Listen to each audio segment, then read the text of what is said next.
कुर हमरे रमण बिहारी, हम है रमण बिहारी के। रमण बिहारी के ठाकुर हमरे रे रमण बिहारी, हम है रमण बिहारी के। ठाकुर हमरे रमण बिहारी, हम है रमण बिहारी के। साधु सेवा धर्म हमारा, साधु सेवा धर्म हमारा, साधु सेवा धर्म हमारा, साधु सेवा धर्म हमारा। कामन दुनियादारी से, कामन दुनियादारी से, कामन दुनियादारी से, कामन दुनियादारी से। ठाकुर हमारे रमण बिहारी, हम है रमण बिहारी की। ठाकुर हमरे रमण बिहारी, हम है रमण बिहारी के। ठाकुर हमारे रमण बिहारी, हम है रमण बिहारी की। ठाकुर हमरे रमण बिहारी, हम है रमण बिहारी के। साधु सेवा धर्म हमारा, साधु सेवा धर्म हमारा, साधु सेवा धर्म हमारा। साधु सेवा धर्म हमारा। कामन दुनियादारी से, कामन दुनियादारी से, कामन दुनियादारी से। कामन दुनियादारी से। ठाकुर हमारे रमण बिहारी, हम है रमण बिहारी की। ठाकुर हमरे रमण बिहारी, हम है रमण बिहारी के। ठाकुर हमारे रमण बिहारी, हम है रमण बिहारी की। ठाकुर हमरे रमण बिहारी, हम है रमण बिहारी के। ठाकुर हमारे रमण बिहारी, हम है रमण बिहारी की।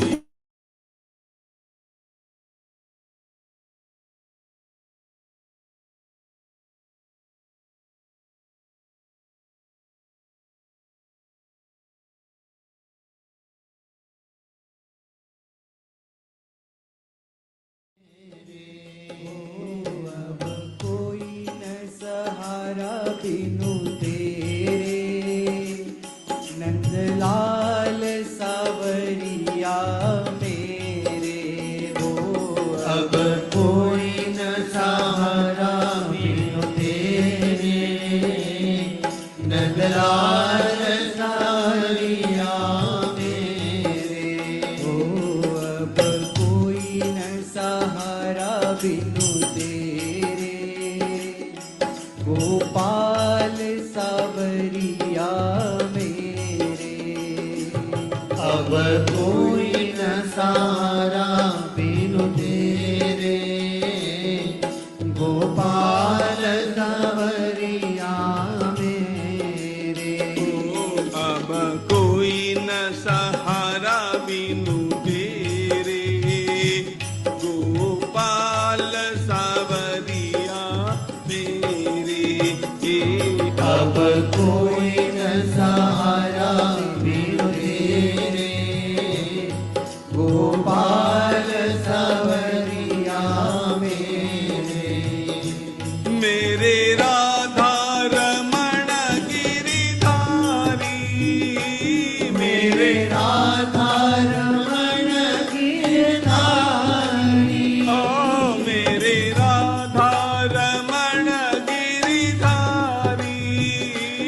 मेरे राधा रमण गिरधारी, गिरिधारी श्याम बनवारी, ओ गिरधारी श्याम बनवारी, ओ गिरिधारी श्याम बनवारी, ओ गिरधारी श्याम बनवारी।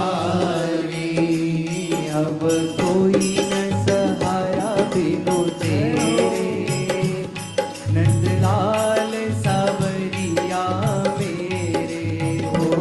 अब कोई न सहारा बिनु तेरे, नंदलाल सावरिया मेरे ओ अब कोई न सहारा बिनु तेरे, गोपाल सावरिया मेरे।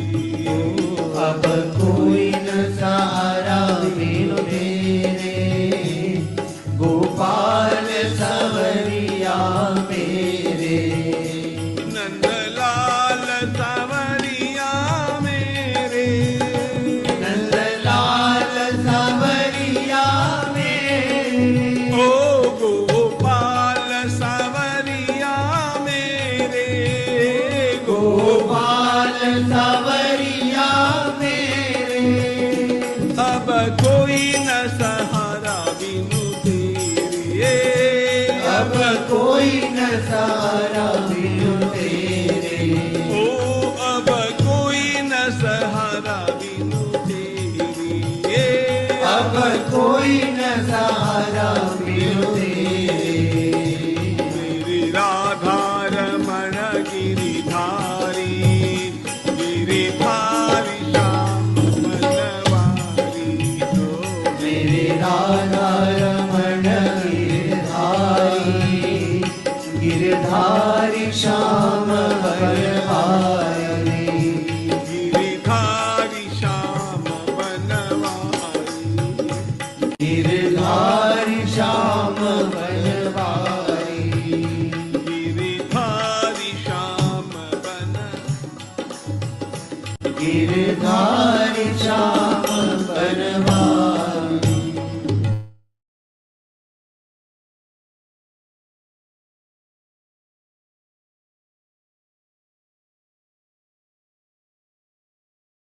नारायण हरि, नारायण हरि, नारायण हरि बोल, नारायण हरि, नारायण हरि, नारायण हरि बोल,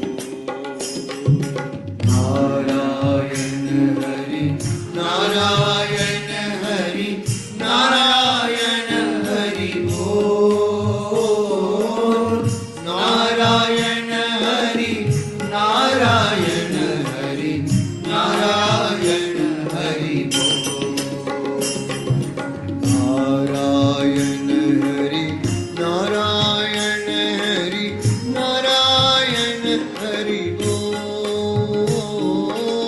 नारायण हरि, नारायण हरि, नारायण हरि बोल, नारायण हरि, नारायण हरि, नारायण हरि बोल, नारायण हरि, नारायण हरि, नारायण हरि बोल, नारायण हरि, नारायण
हरि बोल। नारायण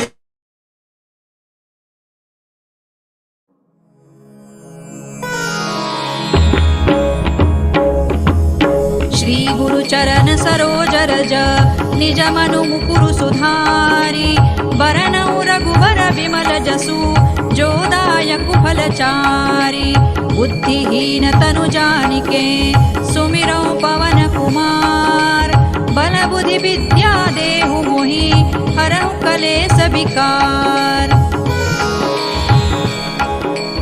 जय हनुमान ज्ञान गुण सागर जय कपीसति लोक उजागर रामदूत अतुलित बल धामा अंजनी पुत्र पवन सुत नामा महावीर विक्रम बजरंगी कुमति निवार सुमति के संगी कंचन बरन विराज सुबेसा कानन कुंडल कुंचित केसा हाथ वज्र और ध्वजा विराजे कांधे मूज जनेऊ साजे शंकर सुवन केसरी नंदन तेज प्रताप महाजगवंदन विद्यावान गुणी अति चातुर राम काज करिबे को आतुर प्रभु चरित्र सुनिबे को रसिया राम लखन सीता मन बसिया सूक्ष्म रूप धरि सियहि दिखावा विकट रूप धरि लंक जरावा भीम रूप धरि असुर संहारे रामचंद्र के काज संवारे लाय सजीवन लखन जियाए श्री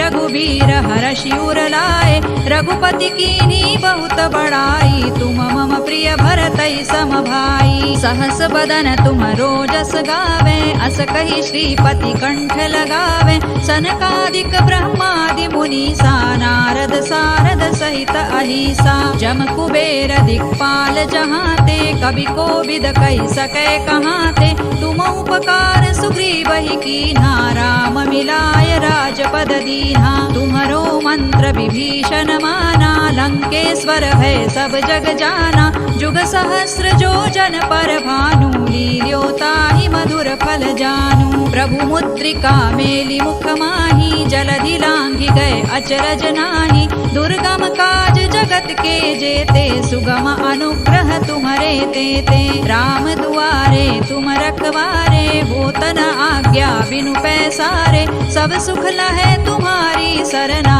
तुम रक्षक काहू को डरना आपन तेज संहारो आपे तीनों लोक हांकते कांपे भूत पिशाच निकट नहीं आवे महावीर जब नाम सुनावे नासै रोग हरै सब पीरा जपत निरंतर हनुमत वीरा संकट ते हनुमान छुड़ावे मन क्रम वचन ध्यान जो लावे सब पर राम तपस्वी राजा तिनके काज सकल तुम साजा और मनोरथ जो कोई लावे सोई अमित जीवन फल पावे चारों जुग पर ताप तुम्हारा है प्रसिद्ध जगत उजियारा साधु संत के तुम रखवारे असुर निकंदन राम दुलारे अष्ट सिद्धि नौ निधि के दाता असवर दीन जानकी माता राम रसायन तुम्हारे पासा सदा रहो रघुपति के दासा तुम्हारे भजन राम को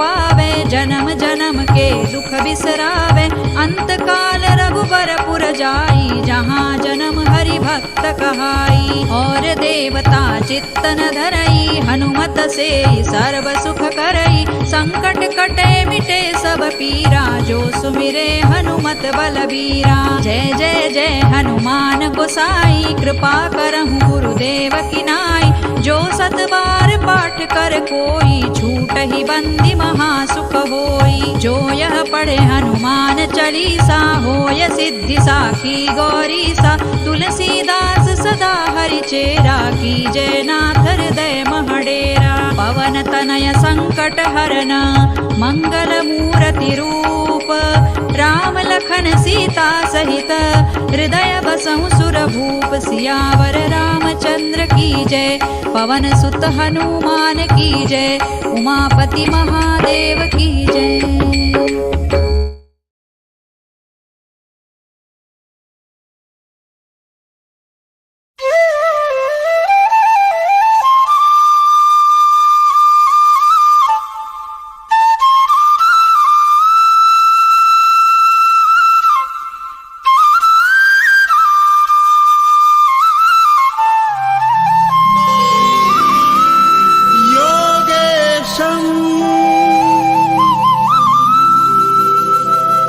सच्चिदानन्दम् वासुदेवम् व्रजप्रियम् धर्मसंस्थापकम् वीरम्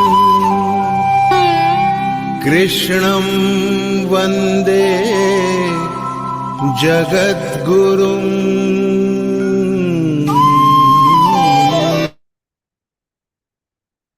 Jai Shri Krishna everyone.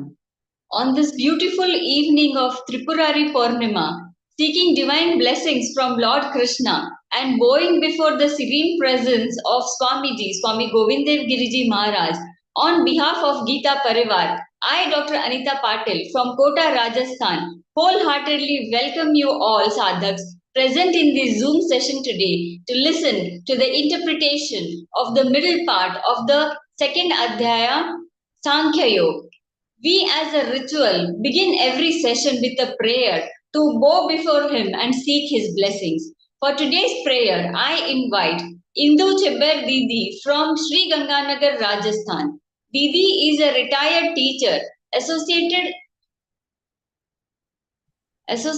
with Gita Parivar since September 23, is giving seva as a technical assistant in L3, L4 classes, is a group coordinator and is also a pracharak.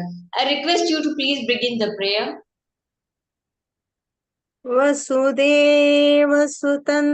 देवं कंसचानूरमर्दनं देवकी परमानन्दं कृष्णं वन्दे जगद्गुरुं श्रीकृष्णं वन्दे जगद्गुरुं।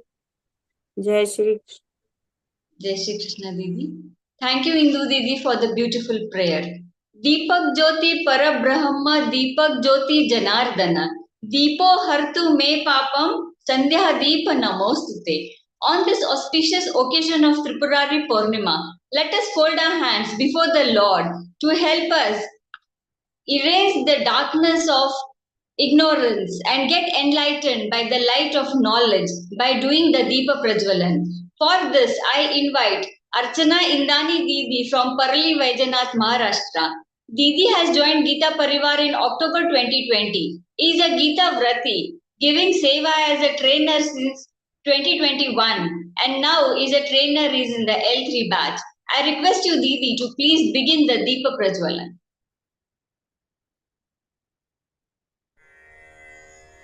निषिद्धैरप्येभिर्लुलितमकरन्दो मधुकरैः करैरिन्दोरन्तश्छुरित इव सम्भिन्नमुकुलः विधत्तां सिद्धिन्नो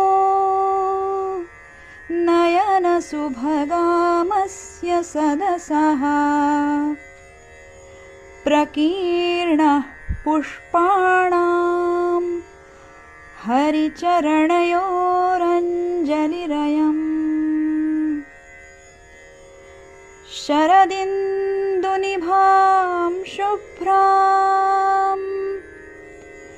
शुभ्रवस्त्रैरलङ्कृतां कलहंसकृतावासां वरदां शारदां नुमः।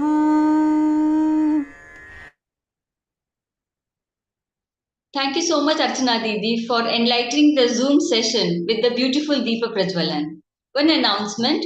As we all know, Gita Parivar has spread across 180 plus countries, having 8 lakh plus sadhaks, is taking classes in 13 different languages in 19 time slots with more than 8,000 Gita volunteers giving seva in 30 plus various departments. Many of us now in L4 must be serving, but those who are not, it is a very kind request to attend the session of Be a Gita Volunteer, Aao Gita Sevi Bane, on 10th December. to get to know where and how we can get the chance to do the divine seva in the feet of Lord Krishna. Thank you. Moving to the interpretation. We are blessed to have an eminent, senior, and respectful speaker, Shraddha Raodeo Didi, from whom we will be drowning into gathering the profound knowledge of the middle part of Sankhya Yoga. Trainer Shraddha Raodeo Didi is from Hyderabad. She is a disciple of Swamiji, Swami Govindev Giriji Maharaj, and over last 8 years, she has been inculcating Indian values and Hindu scriptures in kids over 5 years of age in Balagokulam in Hyderabad. She has been with Geeta Parivar since August 2020, is a trainer and also serves as an examiner, Vivechak, and teaches and heads the class monitoring team. I, with my folded hands, request you, Didi, to please begin the interpretation. Thank you so much, Anita Didi. Am I audible, Didi? Yes, Didi, you are audible. Thank you. Jai Shri Krishna. Jai Shri Krishna. Thank you so much. That was a beautiful Deep Prajwalan and a beautiful Pratna. Let's begin our session by remembering Swamiji and Shri Krishna himself. Hari Om. Guru Brahma, Guru Vishnu, Guru Devo Maheshwaraha, Guru Sakshat Parabrahma, Tasmai Shri Gurave Namaha. Krishnaya Vasudevaya Haraye Paramatmane Pranatah Kleshanashaya Govindaya Namo Namaha. Om Parthaya Pratibodhitam Bhagavatam Narayana Swayam Vyasena Grathitam Purana Munina Madhye Mahabharatam Advaitam Ratavarshinim Bhagavati Ashtadashaധ്യായിനി Amba Tvamanusandadami Bhagavad Gite Bhavatveshim. Shri Gurave Namaha. Shri Krishnaya Namaha. Hari Om. We are looking at a very beautiful chapter, which is, we can say it is a very beautiful chapter that is the introduction of what we are going to see ahead in the entire remaining 17 chapters of Śrīmad-Bhagavadgītā. It's a very beautiful chapter. See, in the first chapter so far in the sessions, we have seen the question that Shri Krishna was asked by Arjun was not just a basic question between what is dharma and what is adharma. Shri Krishna could have very simply given a simple answer, but Shri Krishna decided to give a very detailed description. What he has explained is very expansive. It is very deep, much more deeper than what it was required at that point of time, because it is not only for Arjun, but also for people like us. We are in that part of this chapter, which is a very difficult thing to understand, primarily because we are learning about something which is not very describable. We are learning about the Atma. We are trying to understand the Atma Gyan. And in this Atma Gyan, it is not easy to understand simple, because this thing cannot be described. When we think about Shri Krishna, we can describe a beautiful picturesque description of Shri Krishna. We can have a more mukut, a pitambar, beautiful. Today is an auspicious day, and we all seek blessings of Vishnuji, Shri Krishna. We can describe the forms from what we have learned in the scriptures. But what we are seeing now in the shlokas that we are seeing from Vasam, Jirnani, 9 and Chintanti Shastrani, we have seen a very detailed description of the Atma Tattva, the Tattva, the substance that is called as the soul. You see, in English, it is certain things are very more difficult to describe. Now, this is one topic which is difficult to understand even in Sanskrit, and when it comes to English, it becomes even more, because there is a lot of shortage of words.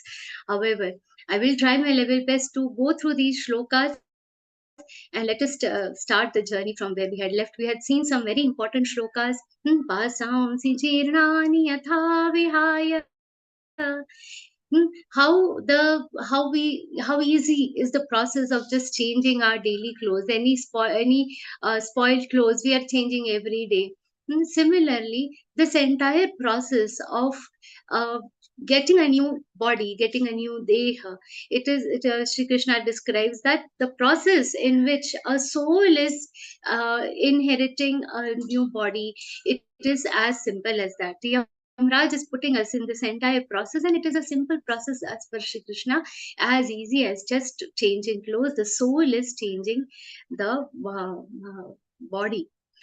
And what Shri Krishna, a simple thing, like suppose we saw an example, I don't remember if we saw it, but an example of a handset and SIM card, a mobile and a SIM card. You see, when we buy a new mobile, we keep the same number, we'll keep the same SIM card and change a mobile handset. Now, if I ask all of you, how many mobile handsets have you changed till now, till date in your lifetime? How many mobile phones have you had? It we cannot even answer. We'll not remember the exact number of mobile handsets that we have used till now. And that is in our small life of say 40-50 years, we'll not be able to recollect the number of handsets we used in a lifespan ranging to many kalpa. How many kalpa? Lakhs of crores of years it is. In so many kalpa, how many times the soul has changed the body? That count is impossible to have. That expansive is this entire description. That is the magnitude of this. So how many times we have gone through, and in the handsets of the Yamraj has handsets of all forms. Now we are in a two-legged handset. He has so many different types of creatures. There are yonis. In different yonis a soul is taking birth.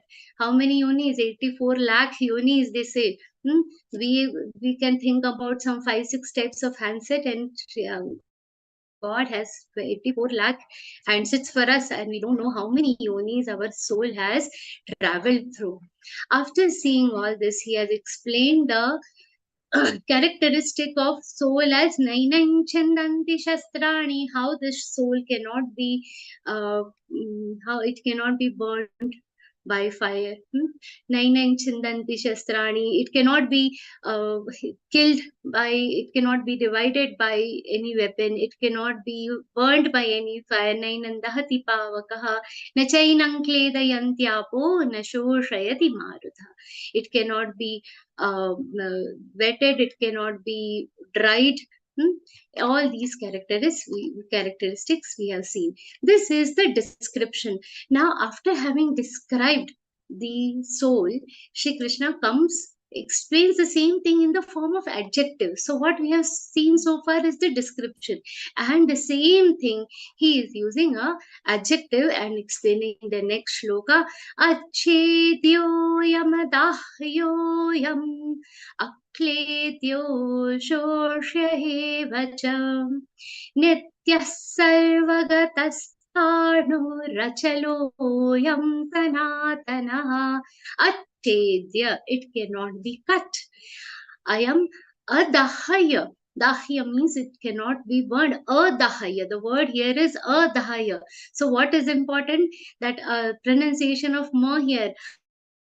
Achedyo ya madahayo. Madahayo. The sound of ma should be complete, not achedyo yam dahayo. Then the entire meaning of the shloka goes wrong. Achede, it cannot be cut, it cannot be divided by weapons, it cannot be hit. Then adahya, it cannot be burned. I am akledyo. Akledyaha, it cannot be wetted. And ashoshya, it cannot be dried. Ashoshya evacha, same thing that he has explained in 99 Chindanti. There it was description, and here using this word letter everywhere he has explained. He has used this as a form of adjectives, and he has used 5 more adjectives in the next sentence. Nitya, Nitya means it is eternal. We cannot say and we cannot tell any time when this Atma Tattva was not existing. There is no time when this Atma Tattva ceases to exist. It is always present. Its outer envelope is changing, but it will not cease to exist. Sarvagata, all creatures, all forms, the tattva, we are a part of Paramatma. This tattva is everywhere. All pervading. It is present everywhere. Sthar, nur, stable. And achaloyam, it is immovable. Immovable not in the sense of just, a physical thing. It is not having, it has its own gati. It will have its own pace. It cannot be felt. So definitely something that cannot be felt, it cannot be moved. Sanatana, it is ancient. We cannot. Sanatana, basically ancient, beyond the imagination of our time, beyond the description of time. We cannot say from where it has started, from where the origin has started, and where it is going to end. It cannot be said. Sanatana, our dharma is Sanatan Dharma. It is from the very existence of life. Similarly, this Atma is from the very existence of the universe. It has come into existence. These are the few adjectives that Sri Krishna is explaining. He continues with this description of further adjectives. Avyaktoyam achintyoyam. Avyakta and achintya. Very beautiful. Avyakta. See, I am sitting in front of you. In Hindi, Sanskrit, what is a person called? Vyakti. Vyakti, because it is seeing. It can show itself. It can it has its own personality. It can be manifested. I am a manifestation in a form of a person. It is anything that is manifested is vyakta, avyakta, which cannot be manifested. We cannot think about how does an atma look like. Achintya. Achintya means we cannot think.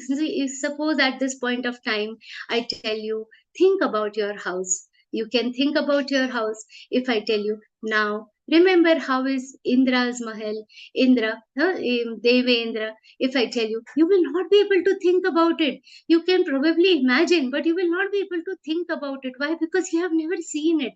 It is achintya. It cannot be imagined. See, if I have to remember some person, if I say, think about your father, contemplate about somebody, think about your father, you can do that. If I say, now, if you close your eyes, contemplate, you are talking to your mother, you're talking to your father, you can do that. And if I say, now contemplate that you're talking to your father's soul, will it be possible? No, you will imagine what? His features, his face. If you are thinking about a person, their face, their features will come. But we cannot contemplate on a soul. We cannot contemplate on any soul. That is why it is achintya. Avikarya, it is completely unchangeable. We saw last time the example of photos. If we see as a baby how we looked, then we started growing. As an adult, we have we have gone through a different stages. At every stage, every moment, our body is changing. So many cells in our body are generating themselves, dividing themselves. So many hundreds are decaying in a day. How many cells are decaying in our body and how many new are generated? So this process is continuously happening. Our body also is continuously changing. That is not the case with the soul. So it is a vikarya. Uchyate is said. So uchyate. So these two shlokas, if you see, whatever is the description that is given, Shri Krishna has given those adjectives. A person who plays cricket is known as cricketer. So if I say a thing that cannot manifest itself, what it should be called? Avyakta. If I say we cannot think about it, then what should it be called? Achintya. That is why initially in the previous shloka, Shri Krishna has described, and now he here he has given us the adjectives. Avikaryam uchyate. Tasmadevam viditvainam nanushochatum arhasi. So if you, Shri Krishna is telling Arjun, having known all these things, you don't need to feel sad about anything. There is nothing to grieve, isn't it? Because the soul is avyakta, achintya. It cannot change. Even if you think you are killing Pitamaha Bhishma, he is not the body that is in front of you. He is the soul. He will be born again in some other form. So there is nothing that you have to grieve about. That is an important thing Shri Krishna is telling. Now here you will feel, well, again, all these adjectives are, why is such detailed explanation required? Why is this required? One thing in between the lines we should try to understand here. We cannot really understand how this Atma is. We cannot understand how this soul is. But what we can do by describing. So, like I told you, Indra Mahal, we cannot see. Nobody can. But if we go through our scriptures, how many of us have been to Ayodhya? Huh? Some of you have really been there. The bliss of visiting Ayodhya is different. If I talk about Rishikesh, till the time I visited Rishikesh, only heard about it. The Ganga is beautiful, everything. Till that time, it is only in imagination. But actually experiencing it. But till we reach there and experiencing, we should understand how is the place. Isn't it? Before I have started meditating, we cannot see Shri Krishna in his truest form, but through bhajans, Adharam, Madhuram, it tells us the characteristics, how the song is Adharam, Madhuram, Madharam, Madhuram. So many beautiful characteristics will make us imagine or give a picturesque view. We will understand what Shri Krishna is from the description that is mentioned in these beautiful bhajans, in these shlokas. So this is what Shri Krishna is doing. We cannot start thinking about our soul. We cannot just start meditating upon the Atma. For this, the description is very important, and that is the reason Shri Krishna has given these. And Shri Krishna is thinking from all sides. He understands. Even if you don't believe in me, even if you consider that whatever I have told you so far is not true, even if you consider that a soul is born and it is dying, then also you grieving about it doesn't make sense. Till now he is telling that there is nothing to grieve about, because the soul is indestructible, it is achintya, everything. After this also, even if you consider that the soul is born again and it is destroyed again, there is nothing to grieve. That is what Shri Krishna tells in the next shloka. Atha chainan nityajatan nityam va manyase mritam tathapitvam mahabaho naivam shochatum arhasi. Athacha enam nitya jatam. Even if you believe that it is constantly being born, the soul is constantly being born. Even if you believe that a person whom you are seeing in front of you, not only that his body is born, along with that the soul is, a new soul is taking birth, then also there is nothing to feel bad about. Why? Because nityam va manyase mritam. Anything that is born has to come to an end. Anything that is going to take birth, if a birth is necessary, the death is coming is a certain thing. When you are born, when a person is born, the only thing that is confirmedly known about the person born is that their death is going to be confirmed. In our shastras, they can predict the time, and no matter what, we don't know whether a child born in the house is going to be a doctor, engineer, is going to look like the mother or the father, what wound they are going to have. Nothing is known except for certainty. Only one thing is known, that one fine day that person is not going to be anymore. The body is not going to be anymore. So when a thing is born, anything that is born is certainly going to die. So tathapitvam mahabhavo. So if you know this logic, then what is there to feel sad about. Even in the Samvad that Yaksha and the Yudhishthir had, there there he was asked, Yudhishthir was asked, what is it the biggest ascharya, what is the biggest surprise in this entire world? He says every day people know that they are going to die, everybody knows that, but still every day they are just striving to live longer and longer. They all think that they live as if they are never going to die. This is the biggest ascharya, biggest surprise that he says. It is such a beautiful answer. See, so we all also live as if the death is not going to happen, and then all of a sudden one day that reality dawns upon us, the death is real, and then we start mourning it.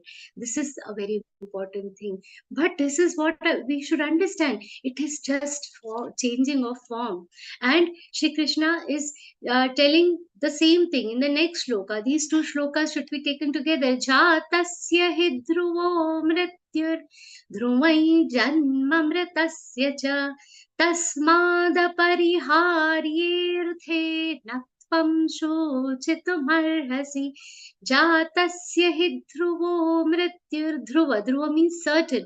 It is certain that one that is born, his death is certain.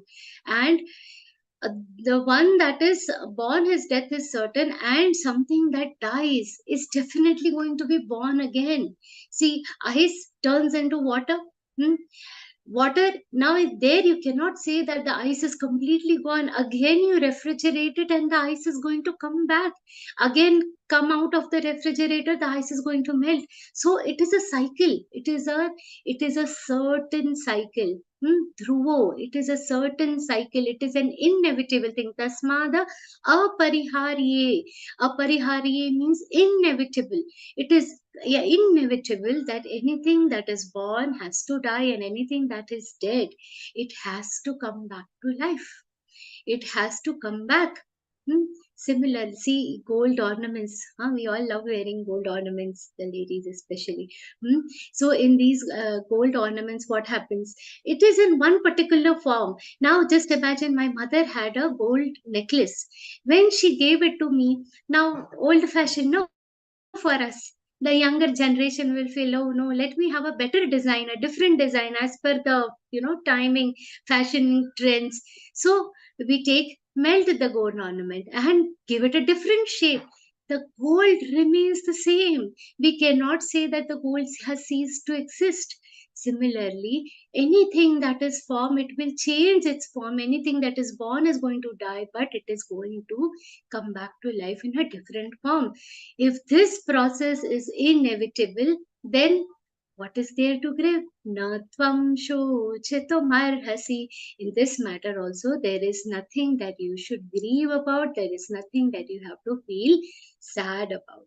In our scriptures, in our culture, there is nothing called rest in peace. Okay, what we say? देहांत हो गया, दिवंगत आत्मा को सदगति मिले. So we don't believe in this thing that going in that cover and it is dead forever. No.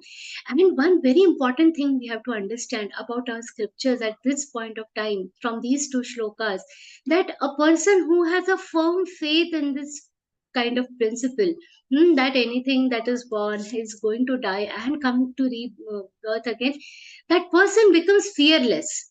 They don't worry about death. And the best example of this is our revolutionaries, our freedom fighters. How were they? Fearless. Our revolutionaries, when they were told that they have to be hanged for all the Kranti that they were doing, the revolutions that they were bringing in the society, they were told that they will be hanged. Bhagat Singh, what did he say? It's okay, I'm going to be reborn for my mother India and I'm going to serve the country again. I don't care. If you want to hang me soon so that I can come to birth quickly and take. That was the faith they had, not only in the scriptures, also on their karma. So that is what, always focus on doing the right things, always do karma to great karma. All our Gita Sevis, all our Gita Sadhak, great karma we should believe in doing, that the next birth we should be sure that we will be born as a two-legged person and we can again put ourselves in, as Gita Sevis, or whatever service we do for the society, our karma should be so great that we earn this human birth again, earn this human birth in Bharat Bhumi. We all are so fortunate to be born in Bharat. The name of the country itself is Bharat, the one which is in the direction of knowledge, one which is in the direction of progress. It is a great blessing to be born here. So with our great karmas, we can become fearless. If we have faith in the karma, we will be fearless by knowing that owing to our good karma, we will be born, and even if we die, we are going to be born in a beautiful way. So our scriptures teach us to be carefree. Mind you, not careless. Okay, I'm using my words carefully. It is, we, our scriptures teach us to be carefree, not careless. And even if we see, the faith we should have is, even if we don't want to come back tomorrow, I say I die and I don't, we have to come, it is inevitable. Our computers can fail, but Yamraj's computers, they cannot fail. We all have to come back. So what we should focus upon is our karma, and we should understand that we are going to be coming back. That will make our entire life very fearless. And Sri Krishna explains another very beautiful principle. Avyaktadini bhutani vyaktamadhyani bharata avyaktanidhananyeva tatra ka paridevana. See, there was no time. Now Shri Krishna and Arjuna are in Kurukshetra. They are in a battlefield. They are seeing in front of them so many warriors are standing, great warriors, so many soldiers are standing. Now in this, he says, whatever you are seeing and whoever you are seeing in front of you, these are, in Shri Krishna's opinion, these bodies are like puppets. Okay, they are standing in front of you, but he understands that inside them there is a soul. Shri Krishna is telling, these bodies, there there was a time when these bodies were not existing. They were unmanifested in the beginning. They were not in this bodily form, and in middle they have appeared. These, they have come. This is a temporary phase. Again there is going to be a time when they will become avyakta, means again they will become unmanifested. So this form that you are seeing in front of you, the bodies that you are seeing in front of you, these are temporary. So they were unmanifested earlier, then they got manifested, they took a form, and again they are going to lose it. Just like how an ocean wave is. The ocean, the wave, it appears, it then again goes back and dissolves into the ocean. It is coming, it is again dissolving. What is there to feel bad about it? Dissolution of a wave. Tatra ka paridevana. Paridevana again means grief. What is there to grieve? Hey Arjun, he's telling. And gradually, after explaining, after completely convincing Arjun that there is nothing to grieve about, he's telling the importance of understanding the Atma Tattva. Having understood that this Deha, this body, is temporary, we know that the Tattva which is inside us, the Atma Tattva which is inside us, is of permanent nature. If we understand that, when this knowledge is exposed to people, when it is exposed to devotees, they start understanding and totally enjoying the bliss of it. And hence a very beautiful shloka comes up. आश्चर्यवत् पश्यति कश्चिदेनम् आश्चर्यवत् वदति तथैव चान्यः आश्चर्यवच्चैनमन्यः शृणोति श्रुत्वाप्येनौ वेद न चैव कश्चित् आश्चर्यवत् पश्यति कश्चिदेनम्. Now here Sri Krishna is talking about 4 types of people. First, he is talking about a person who is in deep meditation, who has understood what is Atma Tattva. He has understood this complete state of bliss, which is where, just imagine, you have discovered that you are not going to die. You discover that you are a part of Sri Krishna. You discover that you are the most beloved of Sri Krishna. That Just the thought is so beautiful. This is a very simple thing. For a very beginner level sadhak, if they imagine, it is bringing so much happiness. When we are introduced, a person who is a dhyani, who is completely immersed in this thought, who has a complete knowledge, who has a complete Atma Gyan, they will see this as a wonder. As a one, see, wonder is a small word. When we see something beautiful, mesmerizing, what we'll say, oh, wonderful. That wonderful I'm talking about, not the wonder as in, wondering, thinking, not that wonder, the wonderfulness of this entire thought, which is, it is going to be a mesmerizing feeling for the one who understands this. So somebody whose meditation is completely accomplished, okay, the ones whose meditation is accomplished to an extent that they have understood what is the Atma Tattva. Now, when I'm saying understood, I'm not saying just understood, okay? It is accomplished, means experienced. See, what we have, it's a one small, before we go into the depth of this shloka, when we have to explain somebody about how is a taste, suppose, of pani puri, you go to foreign or some other country where it is not eaten, and you're trying to explain them how it tastes like, what will you take? It is little sweet, it is not very sour, but it is little sour. It is little sweet and sour. Then it is not very spicy, but sometimes it is spicy. It is so difficult to explain. A person who is trying to understand will not understand how it tastes unless he actually eats it. So if I have to tell some foreigner how a pani puri is, what is the best way to tell them? It is to make them eat, cook for them and make them eat.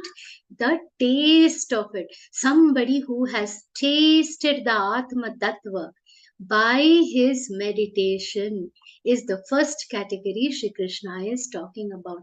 Ascharyavat pashyati kaschidenam. The one who has experienced the taste of Atma Tattva will see it with complete wonder.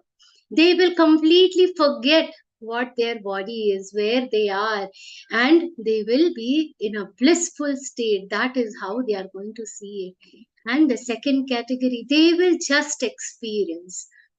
Then second one is some vaktas. There are some people when they talk about it. Our Swamiji, oh, blissful when he is telling the Bhagavad Katha, Mahabharat Katha, when he is talking about Krishna, even in Krishna Niti, when Swamiji talks, his eyes are full of tears. Ascharya vadvadati tathaiva chanya.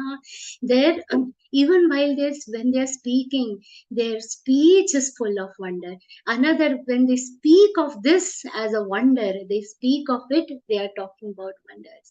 So some of them are seeing it as a wonder because they're experiencing it. Some of them are talking about it as if this is wonder. When Jnaneshwari Maharaj must have been telling this Jnaneshwari, there were people sitting in front of him and listening to him, how they must have felt. Because Jnaneshwari is the most beautiful grantha, most beautiful thing that has been ever written on Śrīmad-Bhagavadgītā. And just imagine Jnaneshwar Maharaj telling the Jnaneshwari in front of you.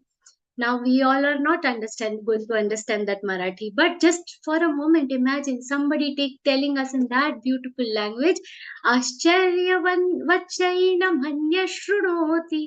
The listeners are going to be in a different state of bliss, in a different state of happiness. That wonder Shri Krishna is telling. So some people get to experience it, they will see it with full of wonder. Some people are going to talk about it full of wonder. Some are going to listen about it with full of awe, full this. And there is going to be another category. Shrutva pienam vedana chaiva kaschit. Some, even after listening to it, are not probably going to understand anything of this. Vedana chaiva kaschit. They are not going to understand it. So there could be some like this also. So these four categories Shri Krishna is explaining about it. And See, that should not make us feel what if we are in the fourth category. That what is the point in coming to the Vivechan if we are not going to understand? No, no matter what we are doing, it is important to make an attempt. See, whatever descriptions we are going to go through, they are going to get us one step closer to understanding this great knowledge. One very beautiful example Shri Krishna, Jnaneshwar Maharaj gives about this.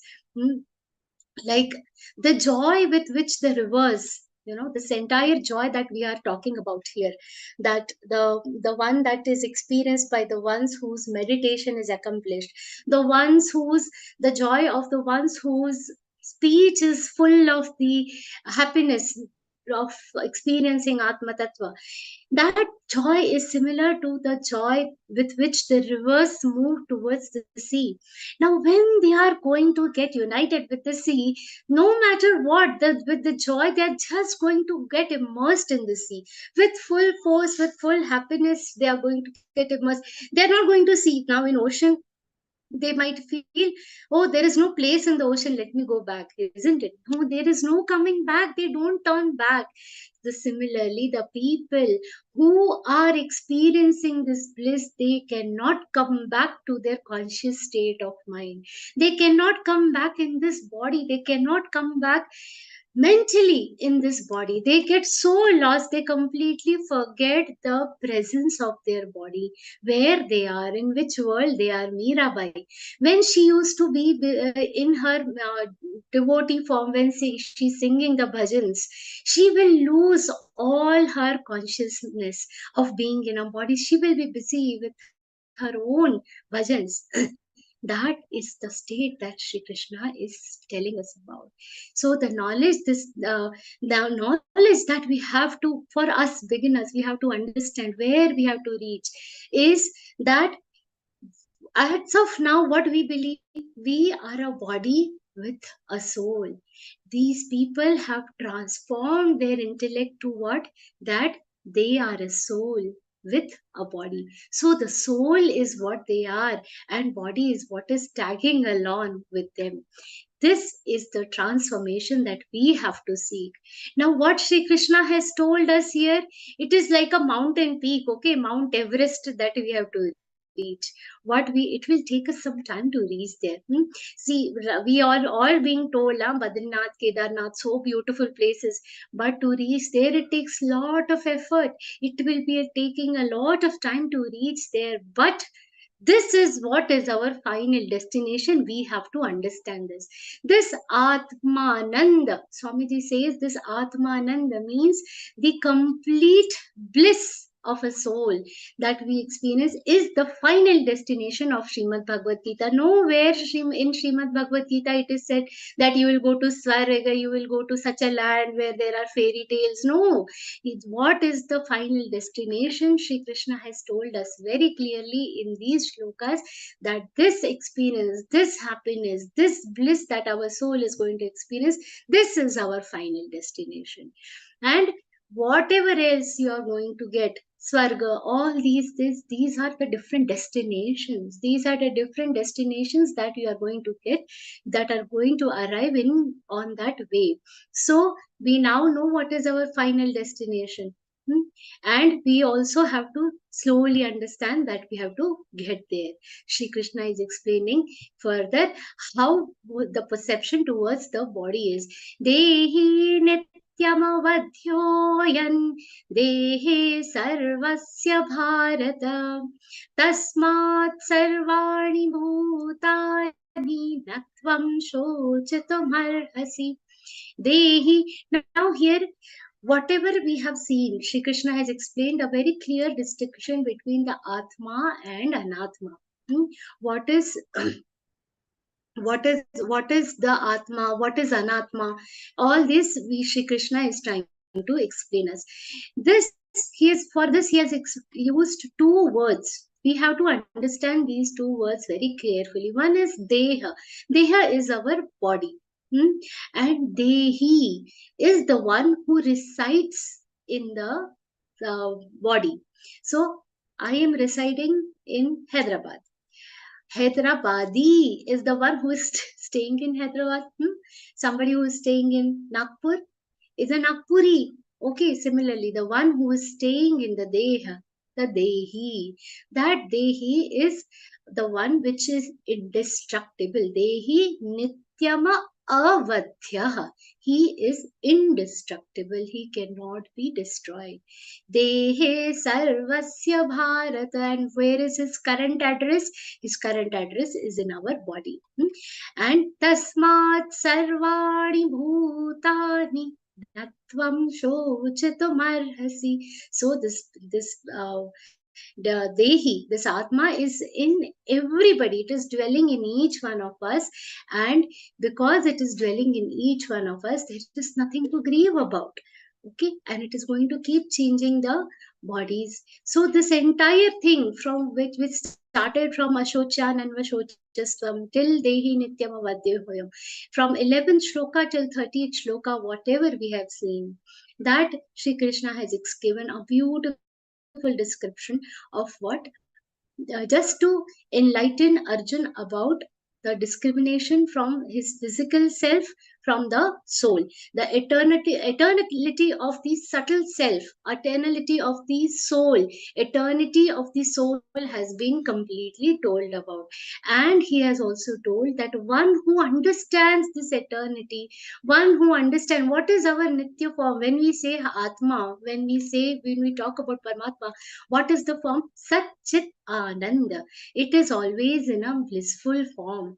So Shri Krishna is telling that only, that this is the permanent state. This is your final destination, and how we should reach there, that gradually Shri Krishna is trying to tell. Till now, Shri Krishna has tried to free Arjun from the delusion that is coming from what? From the attachment of his attachment that he has to the body. So what he's done so far, Shri Krishna has freed Arjun from the delusion that this soul is is a inseparable part of the body. Now that he has justified, he is now going to tell Arjun about why it is important for him to pursue his duties. Now Arjun is lamenting, he is grieving that he was going to kill. Now he is convinced that okay, I am not going to free them. But even after that, how justified the war is from a worldly perspective, Shri Krishna tries to explain him. Shri Krishna is now going to remind Arjun of the duties that he has. Okay, the duty, because he belongs to the warrior class. Shri Krishna is a Kshatriya. He cannot escape from wars. So in the next two shlokas, Shri Krishna exemplifies the importance of the war from Arjun's perspective. What he says, Swadharmamapi chavekshya na vikampitum dharmyadhyuddhat shreyonyat kshatriyasya na vidyate.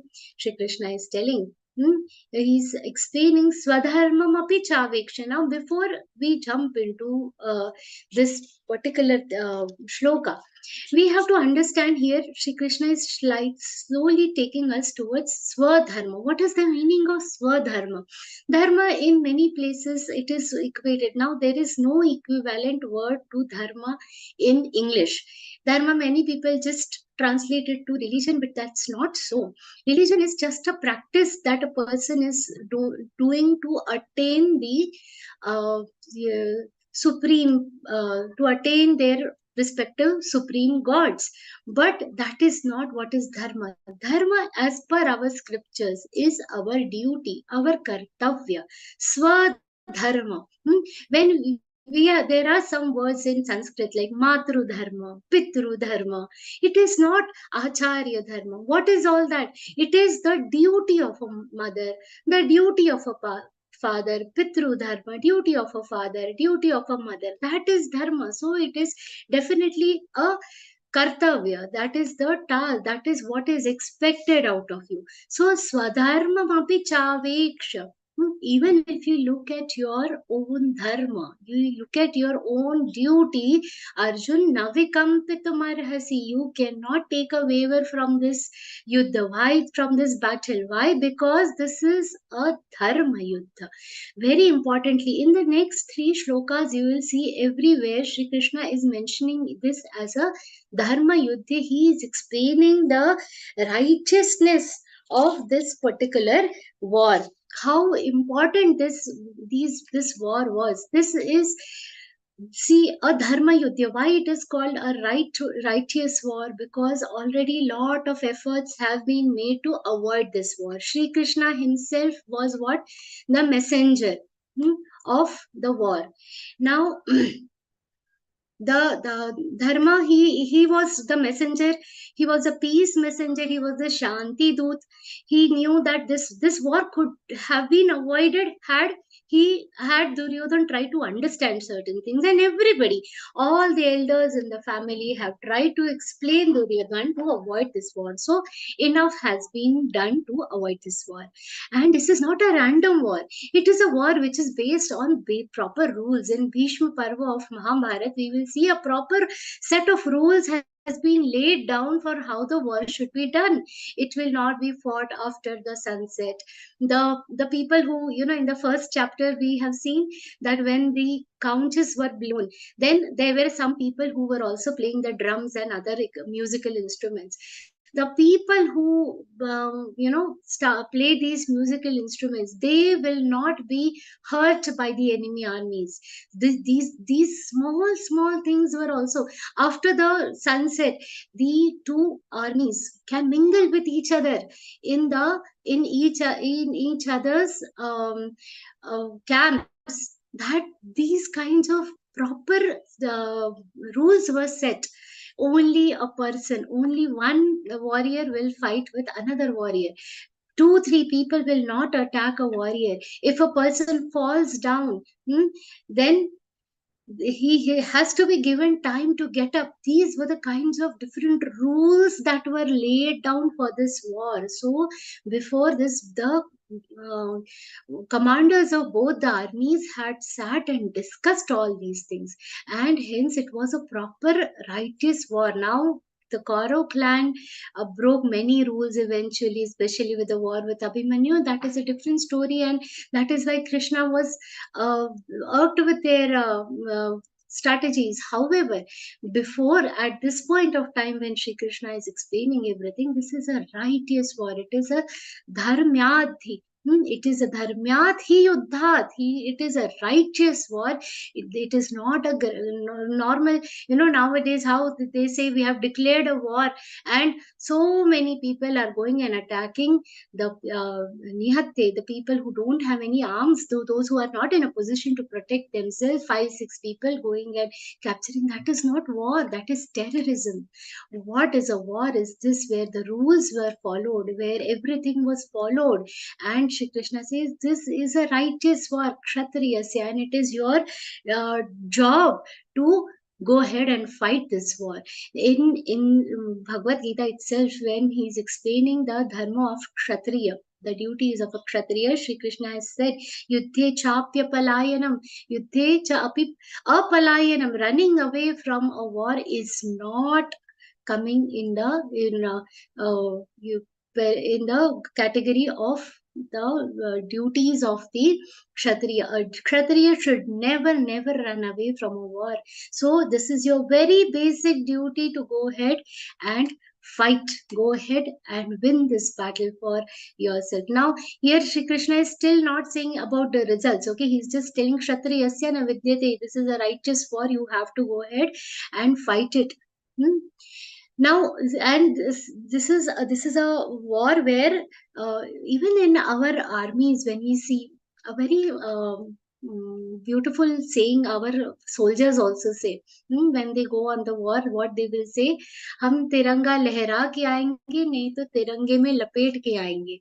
Means we'll go and we'll hoist our flag there, or we will come wrapped in a tiranga. That means if that is the dharma of a kshatriya, that is the dharma of a soldier, that is the very duty of a soldier, that no matter what happens, they will fight, they will go ahead with the battle, they will not run away from a righteous war. This is not a random war, it is a righteous war. So Shri Krishna is reminding Arjuna of that. Further he says, Yadrichaya chopapannam svargatvaramapavritam sukhinah kshatriya partha labhante yuddhamidrisham. What Arjuna is saying, you have got this beautiful opportunity, unsought and unsolicited opportunity for this war. See, this is labhante yuddham idrisham, this kind of dharma yuddha, this kind of war to fight against adharma. Many few people get to understand in our terms. We had a session in the month of June during the Kargil war Kargil Divas. One of the ex-army commander, some soldier, he was there who had fought the war of Kargil, and he has retired, and he came to meet the children that we, in our Bal Gokulam sessions, and he said a beautiful thing. When children were asking about this war, about the Kargil war, he very proudly said that I am very happy that in my lifetime I got an opportunity to fight this war, to fight for Kargil, to fight for this war. I was so blessed. I don't know. I came back alive, but that even if I would have died in that war, he got injured badly in that war. But even if I had died in that war, it was worth it. That was the pride with which he had told that this was a lifetime opportunity for me. That is the perspective a real soldier, a real kshatriya will have towards a war like this. So this is a war against adharma, and that's what Shri Krishna is telling. You have this beautiful opportunity to fight against adharma. Yadrichaya chopapatnam, and this kind of war is going to open the gates of heaven for you. Svargadvaramapavratam. Such battlefields are wide open gates to the heaven. And the defending heroes who fight diligently on the side of dharma will get a place in Swarga, in the heavens. Sukhinak kshatriya partha, they will get, the ones who are those who fight defending the dharma, they are going to get this. The happiness that a person gets, the happiness that is derived by discharging one's own duty, it is far more superior than the one that person gets from the worldly pleasures. This is the beautiful thing that Shri Krishna is explaining, that this is your duty, and he is explaining the importance of following his duty. And further, Shri Krishna is in the next 4 shlokas, Shri Krishna is going to tell him about the undesirable consequences. You can say they are the warning signs that Shri Krishna is talking about. So there are 2 options. This is a beautiful opportunity you have to fulfill your duties. And what if you run away from your duties? Shri Krishna is explaining, Arjun, athache tvame mandharbhyam sangraman nakarishyasi tatasvadharmam kirtincha hitva papamavapsisi. If you don't perform your rightful duty and sangramanna karishyasi, if you don't go ahead with this war, then tatasvadharmam kirtincha hitva papamavapsisi, you are going to incur what? Papa, you are going to incur sins by abandoning duties. You are going to be defamed badly. That is a different thing. Shri Krishna knows that Arjun is a Maharathi. You know who is a Maharathi? Maharathi, he is the one who can alone, one warrior who can fight with 10,000 people, 10,000 warriors. That is a Maharathi. That is the kirti, that is the fame that Arjun has earned for himself. And what will happen if you run away from this? Then you will, having abandoning all your duties, you are going to incur sin for yourself. You are going to incur sin. And akirtin chapi, in the next shloka, Shri Krishna explains, akirtin chapi bhutani kathayishyanti te vyayam sambhavitasya chakirtir maranadati richyate. See, what will you get? There are two things that Shri Krishna is trying to bring in light here. First is the worldly thing. That is laukik, whatever, this kirti, akirti. And Shri Krishna has also told about alaukik. Laukik means worldly. And beyond this world, the divine thing, the alaukik, beyond this world, what it is going to give you is the path, based on which you are going to get your next birth. So that Sri Krishna is explaining this from two perspectives. He told that it is your duty. If you don't follow it, you are going to incur sins. And here Sri Krishna talks from a worldly perspective. What is the social mindset? That no matter how many good things you have done, if there are 100 good things that you have done, what people, and one bad thing, one undesirable thing that you have done, what people will remember you is for that one undesirable thing. That is how the social mindset now also. Article 370 is taken off. So much fame our country has got. G20 happened successfully, but what people will remember? The note bandi. That is how the world is. One thing that people will feel, that this is what is undesirable. This was what they will just keep taunting on, that one thing. They will forget the 100, 200 good things that are done. Exactly same thing Shri Krishna is telling Arjun. Akirtin chapi bhutani kathayishyanti, and they will not just say and forget it. Avyayam means everlasting. Vyayam means certain. Avyayam, it is an everlasting disgrace that you are going to get. Everlasting disgrace you are going to earn for yourself. Sambhavitasya chakirtir maranadati richyate. For somebody who has lived a very respectable life throughout, what is worse for them than death is akirti, means disgrace, being defamed. We see that's because a person is defamed, they find it difficult to even live. So death would be this disgrace, this is a bigger malignancy for our honorable person. What is the biggest malignancy for honorable person? The disgraceful life. A person who has been honest throughout, if he is blamed for a theft, he will find that worse than death itself. This is what Shri Krishna is telling in the second line, that marana dati richyate. It is worse than death also. So that is what Shri Krishna is giving a word of caution. Further he says, Bhayadranadu paratam mamsyante tvam maharatha yeshain chatvam bahumato bhutva yasyasi laghavam. Now, maharatha tvam bhayadranad paratam mamsyante. What they will think about you, Maharathis, when now Arjun was a very respectable warrior, absolutely the topmost, most honored warrior of those times. Right from his childhood, he has earned this fame. Now Maharathis, when all the Maharathis meet, they in a meeting of Maharathis, they are always very respectful towards you. But now what they will think about you? You were fearful. They will not remember all this lecture that you have given me.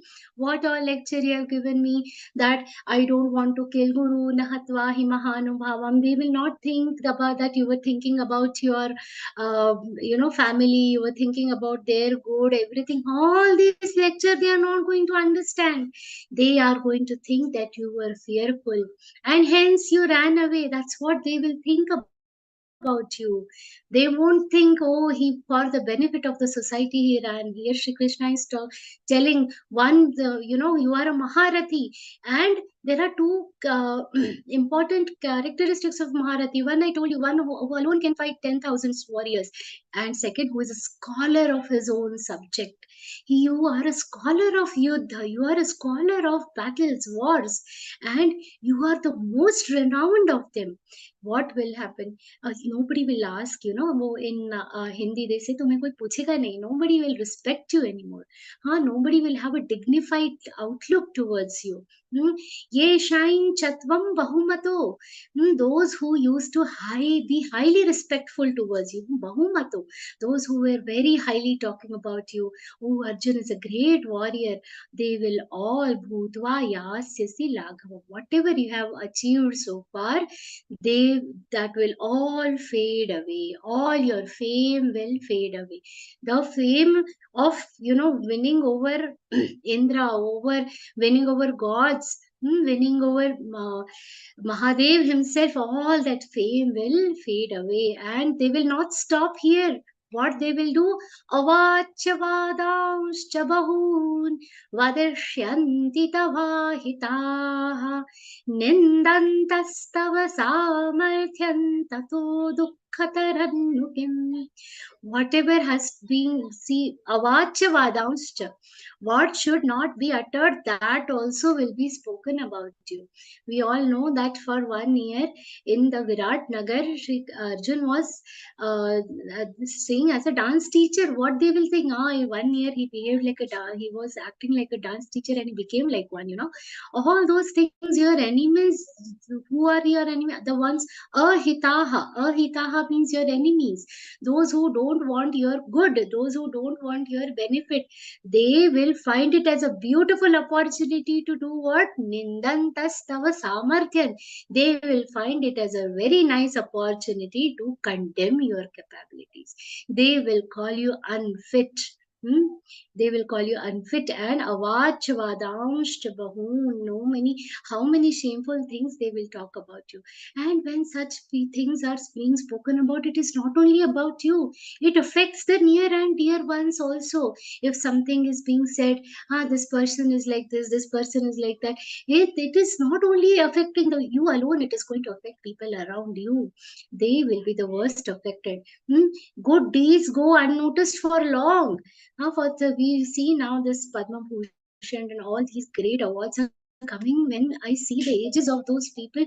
For such a long time, 30, 40 years, they have done great work in their villages and all, and it took so long for them to get that recognition. But bad reputation, if it will get viral. Nowadays everything gets viral. It will get viral in no time. It will spread in no time. And so no matter which times we are living in, whether it is Kali Yuga or Dwapar Yuga or whichever Yuga, the bad reputation will spread in no time. The good will take time to get noticed, but the bad gets noticed very fast. Till nowadays, people have this attitude, I don't care what people talk about me. That is foolishness. We should not have that kind of an attitude. If we have this kind of a behavior that I don't care what people talk about me, then we go against the scriptures. Our scriptures have always encouraged us to do good deeds. Our scriptures always tell us to focus on the deeds which are going to earn fame for our families. There is a Subhashit which says that even in Mahabharata, there is a saying which says that one son who is good, even if he lives for a smaller time, but if he is good kirtiman, that one son is better than thousands of sons who are unworthy. This type of subhashits our scriptures has. So one good thing, it has always emphasized on good deeds, on fame. Samartha Ramdas Swami has a very famous saying, Marave, in Marathi it is, Ve pari kirti rupe urave. Marave means even if you die, you should be alive in which form? In the form of good name. Kirti Rupi means in the form of good name, a person should be alive. Even when now Shivaji Maharaj is not there, how we remember him? As a great king who established Dharma. How do we remember Yudhishthir? As a Satyavadi Raja Anything that he said, how we remember these great people, how we will remember the great leaders of today for their good deeds. That is what Marave Parikiti Rupe Urave. When we think of Swami Vivekananda, whether he is there, his thoughts, he has given us an entire generation of thoughts which continue to enlighten so many future centuries. His thoughts are going to be a guiding principle for all of us. That is an incentive. That kirti, that fame is the incentive which our scriptures have always given us. We all should strive to achieve that fame, and that's what Sri Krishna is warning Arjuna against. That, see, you will earn this kind of defamation, you will get this kind of bad name. You have to be very, very careful. And further, Shri Krishna also says, Hato va prapsase svargai jitva va bhokshase mahi tasmaduttishta kaunteya yuddhaya krita nishchaya. Very simple, Shri Krishna is telling. In our modern language, Shri Krishna is telling you are in a win-win situation. Hato va prapsase svargam. If you die in this war, where is this war happening? In Kurukshetra. Kurukshetra was chosen as a place for this battle because it is a very pious place. Raja Kuru, King Kuru had done great penance there, and the power of his penance is such that anybody who dies on that land does not need any last rites to attain the liberation, attain moksha. That is the greatness of the land. That is why Kurukshetra is a very pious land and it was chosen. And there were many other reasons also, but the glory of Kurukshetra is that it is a very pious land. So if you die on this pious land, then you will attain the heavens. You will attain moksha. And if you manage to win this battle, chitvava bhokshase mahim, if you manage to conquer your enemies, if you manage to win this war, you will get what? You will get to enjoy the kingdom. So in both situations, you are going to win, whether you win or you don't win. Tasmaduttishta, get up. Oh prince, get up. Kaunteya, Kaunteya, he is reminding that you are son of Kunti, who has given up all, in spite of all sorrows in her life, she has done the correct thing. She has only taken care of following her own duties. By calling him Kaunteya, he is reminding him of his very righteous, very courageous, and a very karmanishta mother. Tasmad uttishta Kaunteya yuddhaya krita nishchaya. You resolve, you get up and resolve to fight and take care and take part in this battle. Having told this, Shri Krishna is going to explain further how, with what attitude should Shri Krishna, should Arjun fight this war. This is a very beautiful part that we will enter. This is the second phase, another phase of the chapter that we will be entering into, that we will see from the next session. Thank you so much for all this patient listening.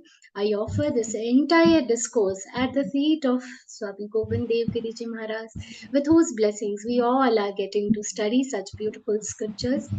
And Shri Krishna Shri Krishna himself, may he give us the wisdom to understand all the secrets. Hari Om Shri Krishna Arpanamastu.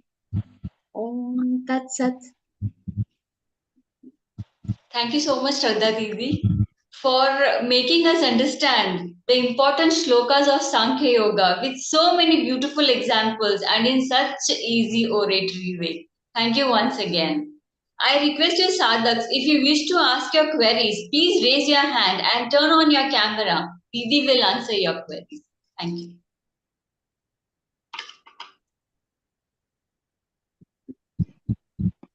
Jai Shri Krishna, Prabhuji.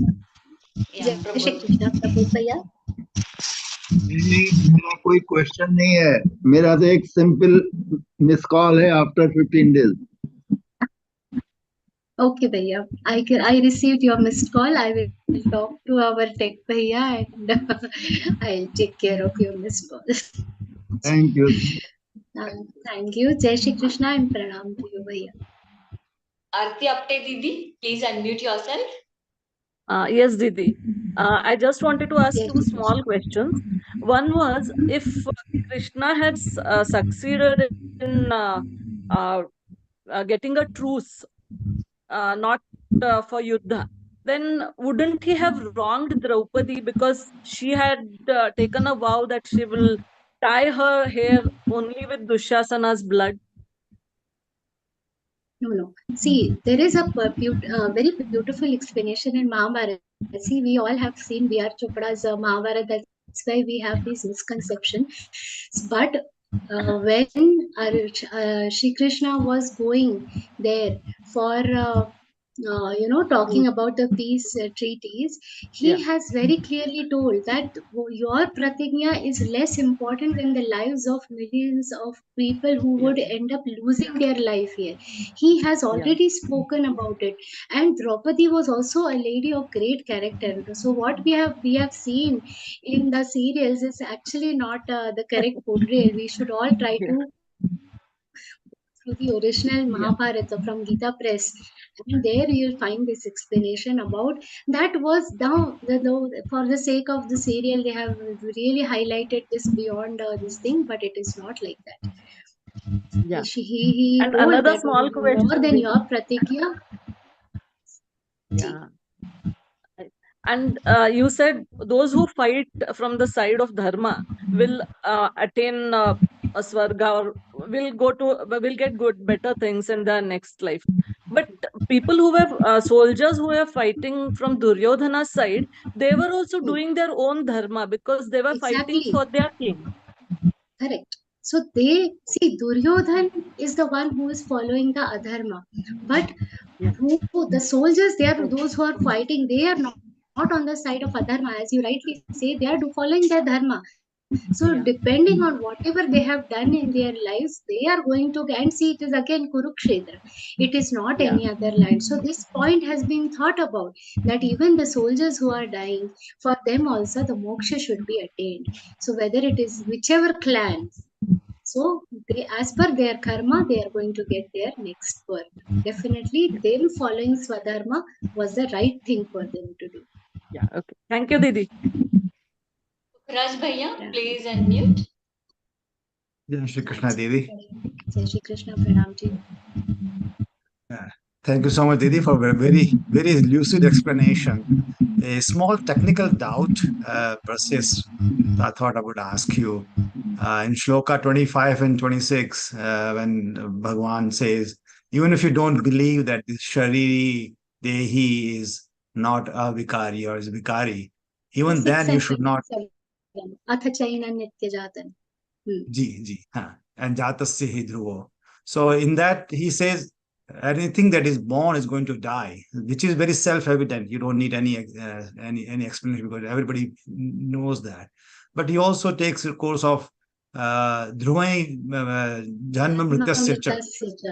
Yes. So, but that part is comes only with Shraddha, that if you believe that he's like that. So now, having said that, even if you don't have that Shraddha, even then that is hard to understand because that is not self-evident. Anything that is dies will be born again. That comes only with Shraddha and faith. That comes with And Shraddha, but just as I told you, when we are talking about the ocean waves, or suppose simple gold ornament that I was talking about you. Now, if I melt this, the ornament is gone.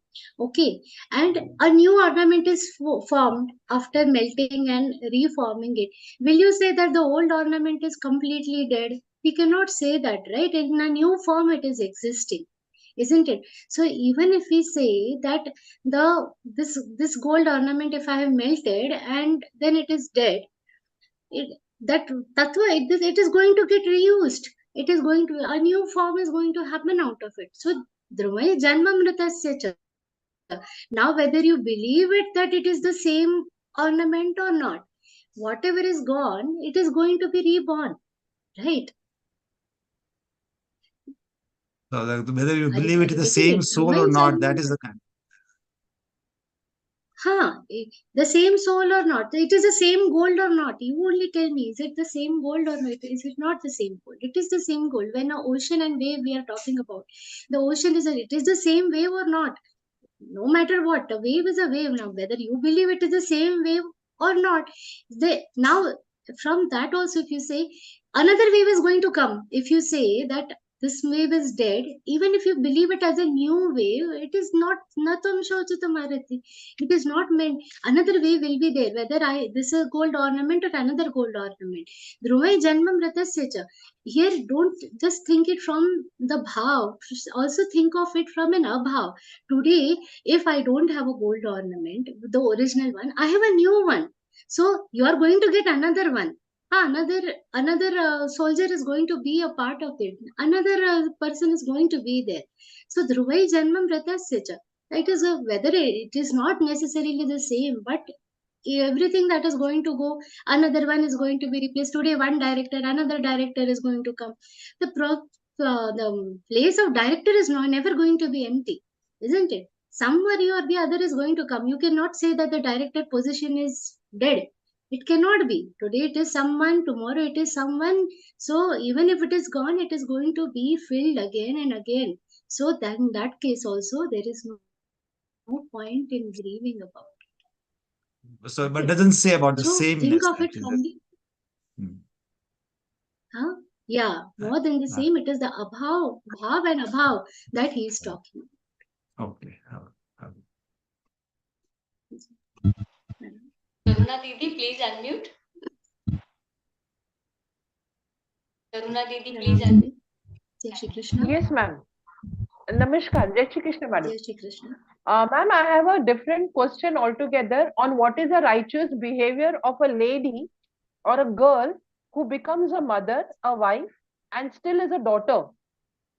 It's very difficult because at this point of time, there is a lot of confusion in my mind. So, Okay. I'm sorry if it is not in the context of this, but righteous behavior is what I It's thought okay. I should be You can asking. feel free to talk. Maybe if there is something I know, I'll try to help you. Tell me. The situation is my mom is not well. My mom is with my brother, and my sister is taking care. And I am in my own house with my husband and a son. So there is always a conflict. Am I not doing my duties towards my mother? Am I not doing my, or is my duty with my husband or my family members is a righteous behavior? Of course, whenever she needs me, I am there. But there are times when she needs me, but I cannot leave my house because I have my responsibilities. So that conflict is always there. And I think every woman must be going through this conflict. Can you just throw some light on this? See, this is such a tricky question and it is very situational. I personally, what I have done in my little life so far is always when I fall in this kind of situation, two things I rely on. One is God, that hey Bhagwan, give me the right intellect to strike a balance between the two, because it is always a difficult thing. And I personally feel that our thought process comes with a set of limitations. So I have always prayed to God that give me that balance, give me that intellect, because sometimes we feel that we know all the solutions. It is not so. I have experienced that the right thought will come in some form or the other to you. And another thing is, never believe in the power of communication. So when we talk things out, everything gradually sorts out. So had Arjun not spoken about his fears to Shri Krishna, all of us would have been deprived of this great knowledge. So communication would be a very important thing where we can sort things out. So two things: one, let's ask God for peace, and let's ask him for the right intellect. When we say, in the 18th chapter you will see the buddhi, we should always ask for a sattvic buddhi where you can keep a balance, because your family is also an important responsibility. The parents is also an important responsibility. Striking the balance needs the right intellect. May Shri Krishna bless us with the right intellect all the time. So if we think through and use the power of communication appropriately, I think that balance you can strike that balance of things. That's my Thank you, take Didi. on it. Thank you very much. Dr. Jaya Pai Didi, please unmute. Jai Shri Krishna Didi. It was a very nice rendition. Yeah, we enjoyed every minute of it. You said this Kurukshetra is like a pilgrimage. There, anybody dies, they get heaven. And That's what is being, told to me. So, yeah, no, we believe because we must have heard from Guruji. I'm not questioning that. So what I'm saying is, we all know Duryodhana has done all evil deeds.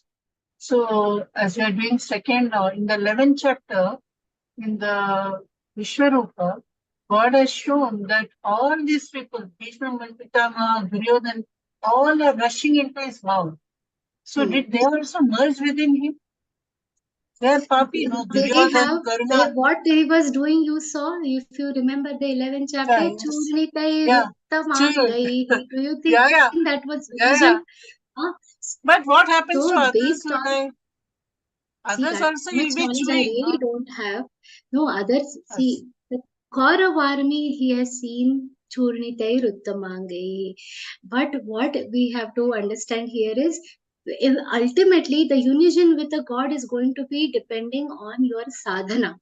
So they didn't have, even if those who have died on the Kurukshetra Bhumi, if they manage to get higher heavens, based on their karma, it is like a credit card, where that credit of punya is going to get over, they are going to come back to the Vrityalok.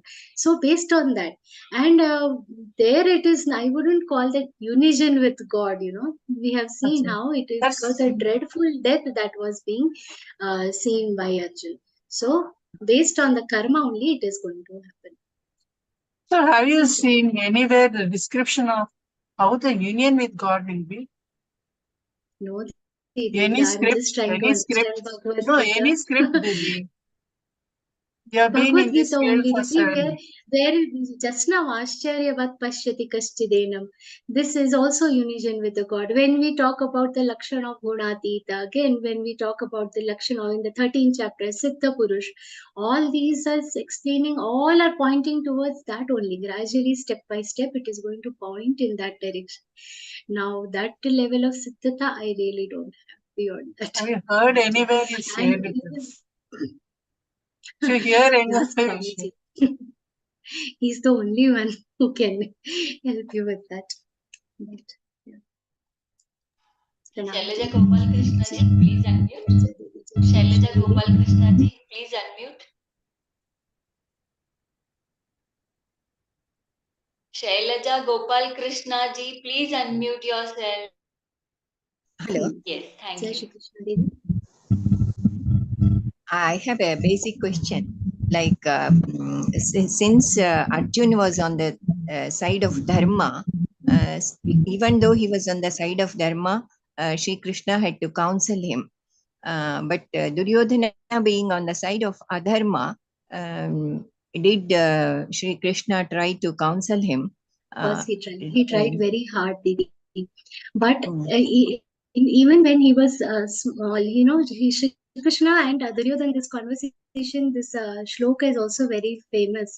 Duryodhana, he says that no matter, I know what is dharma, I know what is adharma, but no matter what, nami pravritti, I cannot, It is not in my nature. encourage myself. I cannot janami dharmam nachame pravrittihi. I know what is dharma, but I cannot inspire myself to go in that direction. Janami papai nachame nivrittihi. I cannot free myself from these sinful deeds.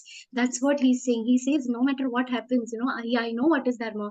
I know this is adharma, but I cannot free myself from doing these sins, and I cannot inspire myself to do correct things. This shlok because he was not amenable for counseling, Arjuna was taken for counseling. No. Thank you. It was not like he's not available for counseling. This shlok that I told you about, it is before the war was taken. Before that, only when people were trying to explain and in a casual discussion, Krishna and he was told. So he says, but no, I know what is dharma. Dhanami dharmam nachame pravriti, but I cannot free myself from it. So no matter, there is no point in trying to tell me that but Arjun is a different. We can't even compare Arjun, and it was not because he was more valuable. Arjun has proved his mettle in all ways. He is a shuddha soul. He is a anagha. This adjective that Shri Krishna uses is one of the most important, anagha, because he was a pure soul. Even if Duryodhana would have shown willingness, he would not have understood, because he didn't have the soul as pure as Arjun's to understand all this. Okay, thank you. Thank you, Devi. Jai Shri Krishna. Devi, there are no more hand raised, or I think one more. Mala Ashok Kumar ji, please on your camera and please unmute yourself. Yeah. Thank you. Yes, Didi. Namaste. Jai Shri Krishna. Jai Shri Krishna. Yes, Didi. See, now one soul dies. How long does it take to take birth, reborn? It's a very complex thing, Didi. I am not aware of this answer, but it depends. There is a lot of complexity in this. What it goes through, that entire process, depending on the karma.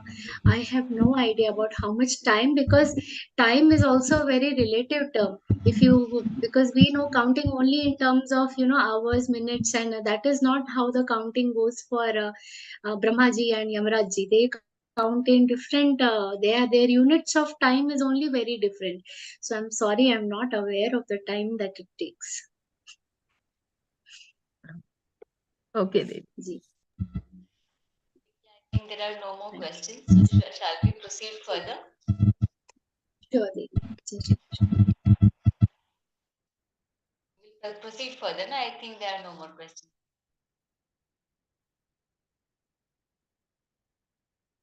Yeah, Didi, there are no further questions. We can Yes, proceed.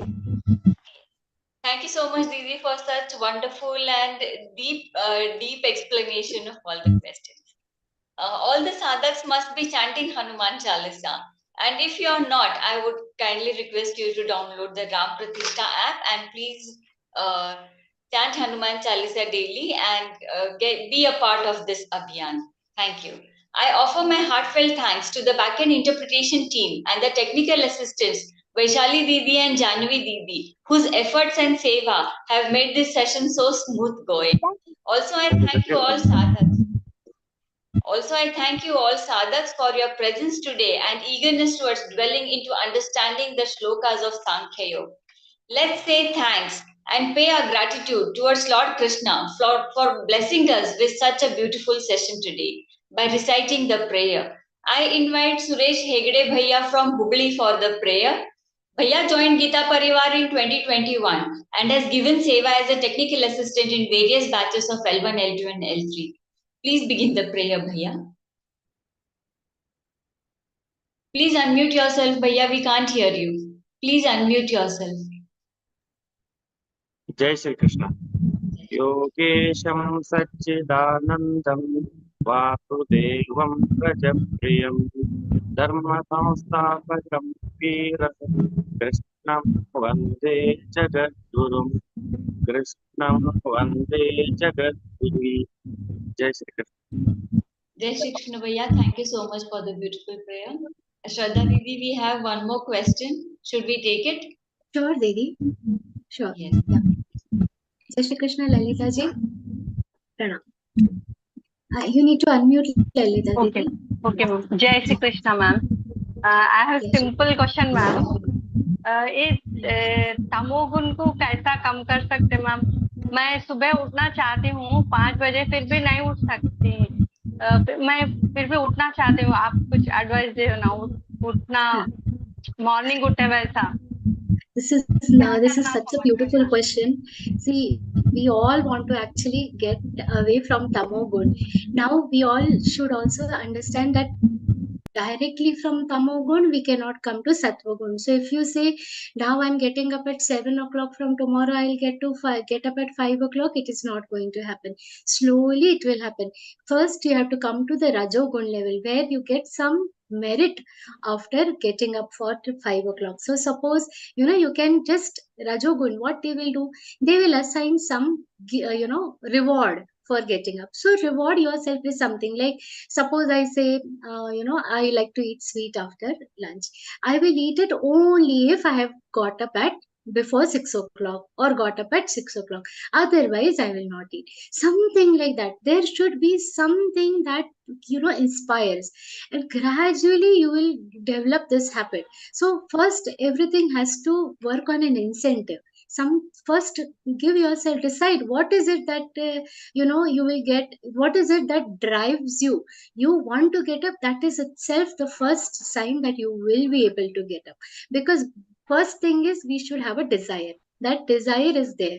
Now if the desire is there, you provide it with some incentive, and slowly and directly, don't aim for 5 o'clock. First, say 15 minutes early, half an hour early, gradually. And we should not be very harsh on ourselves also, that today I have not done it. Becomes frustrating, then we start believing I will not be able to do, and we end up believing that we will not be ever be able to do. We have to have small targets and keep a incentive for yourself, that today I will, if I get up at such and such time, I will, do whatever you like. It can be anything. For me, my drive is different. I will read one extra, say chapter, one extra, whatever is your drive.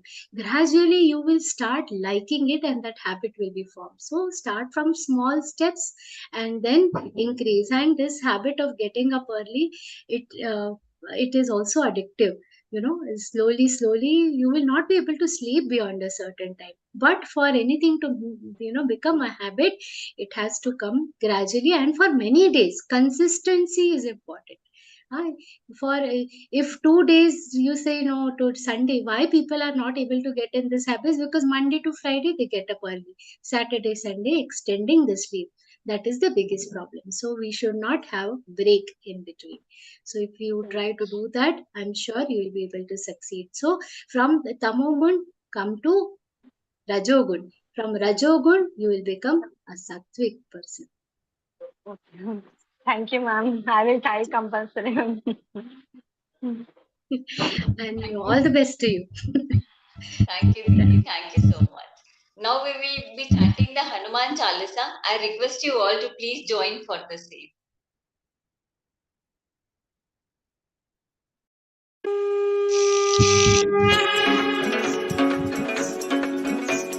Shri गुरु चरण सरोज रज निज मन मुकुर सुधारी बरन रघुबर बिमल जसु जो दायक फलचारी बुद्धिहीन तनु जानिके सुमिरौ पवन कुमार बल बुद्धि विद्या देहु मोहि हरहु कलेश विकार जय हनुमान ज्ञान गुण सागर जय कपीस तिहु लोक उजागर रामदूत अतुलित बल धामा अंजनी पुत्र पवन सुत नामा महावीर विक्रम बजरंगी कुमति निवार सुमति के संगी कंचन बरन विराज सुबेसा कानन कुंडल कुंचित केसा हाथ वज्र औ ध्वजा विराजय कांधे मुंज जनेऊ साजय शंकर सुवन केसरी नंदन तेज प्रताप महाजगवंदन विद्यावान गुणी अति चातुर राम काज करिबेको आतुर प्रभु चरित्र सुनिबेको रसिया राम लखन सीता मन बसिया सूक्ष्म रूप धरि सियहि दिखावा विकट रूप धरि लंक जरावा भीम रूप धरि असुर सहारे रामचंद्र के काज सवारे लाय सजीवन लखन जियाए श्री रघुवीर हर्षि उर लाए रघुपति कीन्ही बहुत बड़ाई तुम मम प्रिय भरत ही सम भाई सहस बदन तुम रोज सगावै अस कहि श्रीपति कंठ लगावै सनकादिक ब्रह्मादि मुनीसा नारद सारद सहित अहिसा जम कुबेर दिक्पाल जहाते कवि कोविद कहि सके कहाते तुम उपकार सुग्रीव ही कीन्हा राम मिलाय राजपद दीन्हा तुम्हरो मंत्र विभीषण माना लंकेश्वर भय सब जग जाना जुग सहस्र योजन पर भानु लील्यो ताहि मधुर बल जानु प्रभु मुद्रिका मेलि मुख माहि जलधि लांघि गए अचरज नाहि दुर्गम काज जगत के जेते सुगम अनुग्रह तुम्हरे तेते राम दुआरे तुम रखवारे तुम्हारे होतन आज्ञा बिनु पैसारे सब सुख लहै तुम्हारी सरना तुम रक्षक काहू को डरना